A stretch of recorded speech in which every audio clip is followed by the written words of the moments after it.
मनपा निकालानंतर भाजपच मोठा पक्ष असेल, मुंबईत महायुतीचीच सत्ता येणार, मुख्यमंत्री फडणवीसांकडून विश्वास व्यक्त।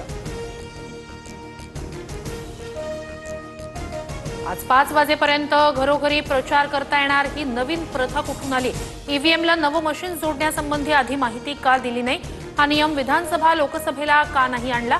राज ठाकरेंचा सवाल।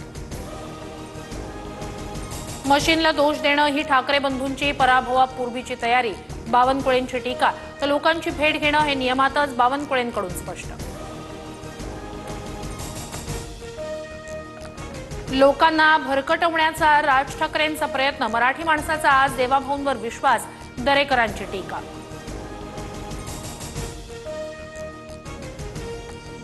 ईव्हीएमला पाडू मशीन जोडण्यात येणार, मतदानावेळी मतदाराला मोठ्या डिस्प्लेवर माहिती दाखवणं हा त्याचा मुख्य उद्देश। मात्र पाडू मशीन मुंबईत कुठेही सरसकट वापरलं जाणार नाही, पालिका आयुक्त गगराणींकडून स्पष्ट। बिनविरोध नगरसेवकांविरोधातील अविनाश जाधव यांची याचिका मुंबई हायकोर्टानं फेटाळली। चुकीच्या मुद्द्यांवर युक्तिवाद करताय, हायकोर्टानं अॅडव्होकेट सरोदे यांना सुनावलं, दंडही ठोठावला।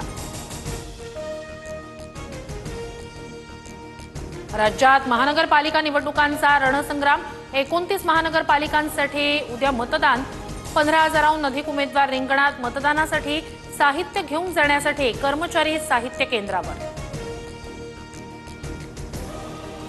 अकोल्यात मतदारांना अज्ञाताकडून साडी आणि तिळाच्या लाडूंचं वाटप, भाजप उमेदवार मिलिंद राऊत यांचा आरोप।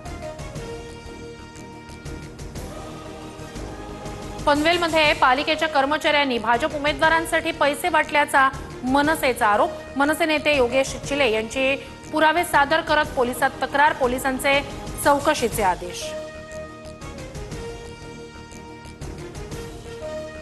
ठाण्यातील प्रभाग क्रमांक 6 मध्ये दोन्ही शिवसेना आमनेसामने, शिंदेच्या शिवसेनेनं ईव्हीएमचा डेमो घेऊन प्रचार केल्याचा ठाकरे सेनेचा आरोप। दोन्ही शिवसेनेच्या कार्यकर्त्यांकडून एकमेकांना धक्काबुक्की। चेंबूरच्या वॉर्ड 153 मध्ये शिंदेच्या शिवसेनेकडून पैसे वाटल्याचा ठाकरेंच्या शिवसेनेकडून आरोप। व्हिडिओ सीसीटीव्हीमध्ये कैद, मीनाक्षी पाटणकरांकडून निवडणूक अधिकाऱ्यांकडे तक्रार।